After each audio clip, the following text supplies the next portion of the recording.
ஹே families, இன்றைக்கி எங்கள் ஃபேமிலியோட ஃபேவரட்டான பிளேஸ்க்கு தான் போகிறோம். எங்கே அப்படின்னா எங்களோட குலதெய்வ கோயிலுக்கு தான் போகிறோம். ஆஃப்டர் 5 இயர்ஸ்கிட்ட இருக்கும். ஏன்னா கொரோனாவுக்கு முன்னாடி போனது, அதுக்கப்புறம் போகவே இல்லை. நாங்களும் எவ்ரி டைம் போகணுன்ட்டு பிளான் பண்ணுவோம். பட் எப்படியாவது தடங்கள் ஆகிடும். ஸோ ஃபைனலாக வந்துட்டு இப்போ கிளம்பியாச்சு. அதுவும் ஃபர்ஸ்ட் டைம் வந்துட்டு ஃபேமிலியோட ட்ரைவ் போகிறோம் பைக்கில்.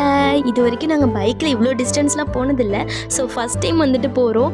ஸோ ஹாப்பியாக இருந்துச்சு. மார்னிங் ரொம்ப சீக்கிரமாகவே கிளம்பிட்டோம். அதனால எங்களுக்கு வெயில் தெரியலை. வெயில் வரத்துக்கு முன்னாடியே நாங்கள் வந்துட்டு சீக்கிரமாக போயிட்டோம். பெட்ரோல் பங்க்கில் பெட்ரோல் எல்லாம் போட்டுட்டு ஃபேமிலியாக அது குலதெய்வ கோயிலுக்கு இப்படி ஒன்றா சேர்ந்து அதுவும் பைக் ரைடில் போகிறது, அது ஒரு மாதிரி ஹாப்பியாக இருந்துச்சு. அது மார்னிங் டைமில் செம்ம ஹாப்பியாக இருந்துச்சு. அந்த நியூ எக்ஸ்பீரியன்ஸாக இருந்துச்சு. எங்களுக்கே வந்துட்டு ஜாலியாக இருந்துச்சு. பெட்ரோல் போட்டுட்டு ஃபேமிலியாக ஃபோட்டோலாம் எடுத்துகிட்டு அப்படியே கிளம்பிட்டோம். ஸோ ஹில்ஸ் எல்லாம் வர ஸ்டார்ட் ஆகிடுச்சு. ஸோ கண்டிப்பாக வந்துட்டு இன்னும் கொஞ்ச நேரத்தில் நம்ம ரீச் பண்ணிடுவோம். நம்ம 2 வண்டிலையும் மாறி மாறி உட்காந்து வந்துட்டு